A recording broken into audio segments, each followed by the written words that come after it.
friends. So today classல நம்ம true words உடைய meanings வந்து differentiate பண்ணி பார்க்க போறோம். என்ன அப்படினு சொல்லி பாத்தீங்கன்னா lose and miss.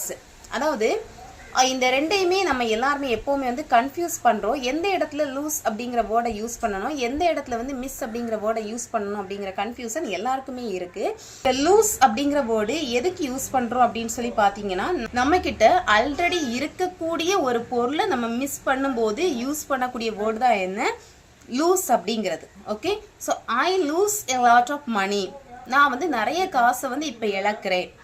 Same thing miss, இதை எந்த சிச்சுவேஷன் நம்ம யூஸ் பண்றோம் அப்படின்னு சொல்லி பாத்தீங்கன்னா ஒரு விஷயத்தை நம்ம அடையணும் நினைக்கிறோம், இல்ல ஒரு பொருளை வந்து நம்ம வந்து அடையணும் அப்படின்னு நினைக்கிறோம், பட் அந்த பொருள் நம்ம கையில கிடைக்கல அப்படின்னு சொல்லும்போது நம்ம அந்த மிஸ் அப்படிங்கிற வேர்டு யூஸ் பண்ணலாம். எக்ஸாம்பிள் பாத்தீங்கன்னா நான் ஏர்லியரா ஆஃபீஸ்க்கு போகணும்னு நினைக்கிறேன், ஸோ ஏர்லியரா பஸ் ஸ்டாப்புக்கு போகிறேன், ஆனா என்ன பண்ண முடியல, என்னால பஸ்ஸை வந்து கேட்ச் பண்ண முடியல.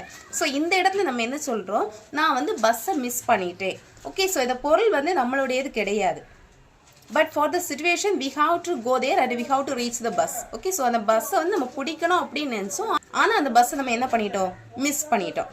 Okay, so this is the situation. அதாவது lose அப்படிங்கிறது நம்ம கிட்ட இருக்கக்கூடிய ஒரு பொருளை நம்ம தொலைக்கும் போது சொல்லக்கூடியது, பட் மிஸ் அப்படிங்கிறது நமக்கு தேவையான ஒரு பொருள். அந்த பொருளை வந்து நம்ம அடையணும் நினைக்கிறோம், ஆனா அந்த பொருளை வந்து நம்மால வந்து ரீச் பண்ண முடியல. ஸோ அந்த சிச்சுவேஷன்ல யூஸ் பண்றதா என்ன மிஸ் அப்படிங்கிறது.